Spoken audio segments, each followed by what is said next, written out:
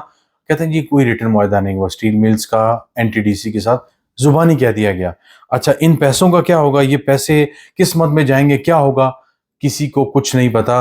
ان کا جی ہم نے انہیں زمین دے دی تھی اور یہ رائٹ آف وے جو ہے وہ ایسا ہے، تو آلریڈی بہت سی زمین کے حصوں پہ قبضہ ہوا ہے تو ہم نے دے دی تھی کیونکہ ایک نیشنل وہ حکومت کا ادارہ ہے، پرائیویٹ تو نہیں ہے، ہم ان سے پیسے لے رہے ہیں اور یہ ساری چیزیں. انہوں نے کہا نہیں، پرائیویٹ کا ادارہ الگ ہے، گورنمنٹ کا ادارہ ہے، آپ اس سے دے رہے ہیں. لیکن یہ بتائیں 75 ایکڑ پہ آپ نے یہ سارا یہ پروجیکٹ انہوں نے کیا، سارا کچھ کیا، اور 2 ارب روپے انہوں نے دینے ہیں، اس کا کوئی پوچھنے والا نہیں ہے. اور MD NTDC کے پاس بھی کوئی تسلی بخش جواب نہیں تھا.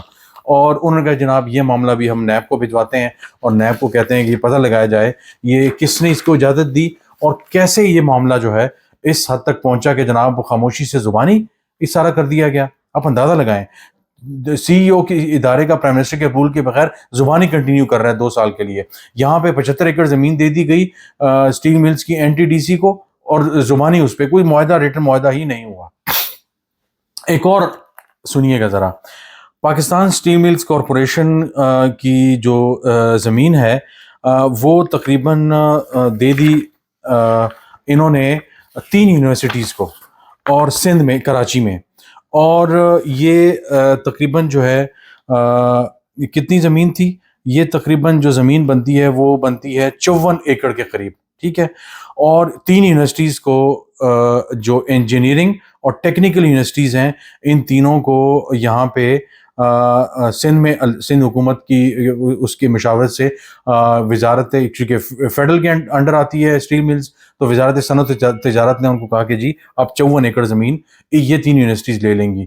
لیکن اچانک کیا ہوا کہ ان کی جو لیز تھی وہ کینسل کر دی گئی، اور اچانک یہ اس میں سے جو 35 ایکڑ زمین ہے وہ کس کو دے دی گئی؟ وہ دے دی گئی 4 لوگوں کو.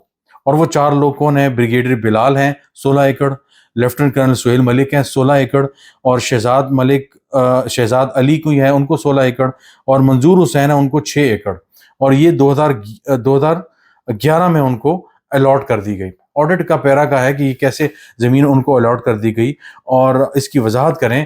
اور تو سیکٹری نے کہا کہ جناب معاملہ یہ ہوا کہ یہ جو زمین تھی یہ ان لوگوں کو دی گئی اور یہ ان کو نہیں دینی چاہیے تھی، اور ٹھیک ہے، لیکن مسئلہ یہ ہے کہ سب جوڈس میٹر ہے تو ہم اس پہ جو ہے وہ اب سب جوڈس ہے تو ہم کورٹ میں جو ہے وہ لڑ رہے ہیں. تو انہوں نے کہا کہ جناب آپ یہ بتائیں کہ سب جوڈس سے یہ تو آسان کام ہوتا ہے، آپس میں ملے ہوتے ہیں، آپ نے جو ہے وہ عدالت میں دوسری پارٹی چلے گی، آپ کہتے ہیں سب جوڈس ہے، معاملے کو چھیڑا نہیں جاتا، وہاں پہ سارے کام ہو جاتے ہیں. یہ کون سا طریقہ سلیقہ ہے کام کرنے کا؟ تو جنید اکبر صاحب نے ہنستے ہوئے کہا کہ یہ 2 لوگ تو پہلے آرمی کے ہیں، چلیں ٹھیک ہے، لیکن یہ باقی 2 لوگوں کو کیسے مل گئی؟ سارے ہال جو ہے وہ کمیٹی رکین ہنس پڑے. اور انہوں نے کہا کہ جی نیب، چونکہ نیب انٹیریئر کے لاء کے سب لوگ بیٹھے ہوتے ہیں اس کمیٹی میں، ایک بیکنگ کے طور پہ بریفنگ وہ لے کر آئے ہوتے ہیں، تو وہ اس پہ سبسیکوینٹ کچھ بتانا ہو تو وہ بتاتے ہیں. انہوں نے کہا جی نیب حکام آپ بتائیں، آپ اس پہ آپ کے کیا ایک کامنٹ ہے، یہ کیا چیز ہے، یہ ہوئی ہے آپ کے علم میں ہے؟ انہوں نے کہا جی ہمارے علم میں تو اس طرح کی کوئی چیز نہیں ہے. انہوں نے کہا جی نیب کو تو صرف سیاستدان ہی نظر آتے ہیں، کوئی دوسرے لوگ نظر نہیں آتے. تو بہرحال یہ معاملہ بھی نیب کو بھجوا دیا گیا، لیکن یہ کہتے ہوئے کہ آپ نے یہ نہیں بتانا کہ معاملہ سب جوڈس ہے، ہم آگے نہیں چل سکتے، پتہ لگائیں کن لوگوں نے کس زمانے میں، CEO کون تھا، CFO کون تھا جس نے ان زمینوں کے آرڈرز دیے اور یہ سارا معاملہ آگے گیا. بہرحال اس طرح کے بے شمار آڈٹ پیراز ہیں. پھر ایک جگہ ایسے ہوا کہ ایک کلب ہے کنٹری کلب کے نام سے، اس کو تقریباً جو ہے وہ کوئی میرا خیال ہے کہ پتہ نہیں کتنے ایکڑ کی زمین ہے وہ ان کو دے دی گئی لیز پہ 20 سال کے لیے، اور اب اس سے واگزار کرا لی گئی ہے، خالی کرا لی گئی ہے. تو کہتے ہیں جناب وہ وہاں پہ ٹیکنالوجی پارک یا پتہ نہیں کون سا پارک بنے گا تو یہ جو بلڈنگ ہے ہم اس کے لیے استعمال کریں گے. ان کے نہیں، یہ بتائیں جب آپ نے اس کلب کو دی، اس کلب سے خالی کروا لی، تو آپ کو لینے چاہیے تھے تقریباً آپ کے یہ بنتے ہیں تقریباً 1.6 بلین، 1.5 ارب روپے آپ نے ان سے لینا تھا. Land rent, electricity, waste water bill, right of way charges, drinking water bill, یہ سارے آپ نے پیسے ان سے لینے تھے. کیوں نہیں لیے؟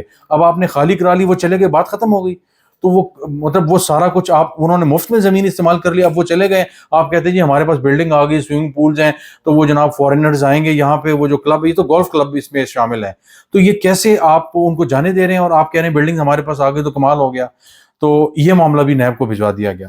اب ناظرین یہ چند مثالیں ہیں کہ پاکستان میں، جیسے میں نے کہا کہ آڈیٹر جنرل آف پاکستان، میں نے پچھلی ویڈیو میں کہا تھا، آڈیٹر جنرل آف پاکستان نے کہا کہ یہ جو کچھ ہم بتاتے ہیں، جو آڈٹ پیراز آتے ہیں، یہ 10% ہے جو ملک میں ہو رہا ہے.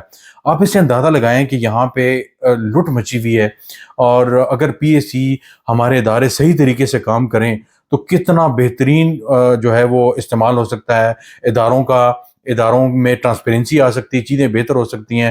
لیکن آپ دیکھیں آوے کا ہوا بگڑا ہوا ہے، کن طریقوں سے یہاں پہ پیسے اور مال بنایا جا رہا ہے، زمینوں پہ قبضے کروائے جا رہے ہیں، ادارے اس میں خود ملوث ہیں، اور پھر گلہ کیا جاتا ہے جناب اداروں پہ کے خلاف پروپیگنڈا کیا جا رہا ہے، یہ کیا جا رہا ہے، وہ کیا جا رہا ہے. تو بہرحال میں نے سوچا پی ایس سی کی آج کی انٹرسٹنگ قسم کی جو ڈیولپمنٹ تھی آپ کے علم میں لے جائیں. آج کے لیے اتنا ہی، انشاءاللہ آپ سے دوبارہ ملاقات ہوگی. بہت شکریہ.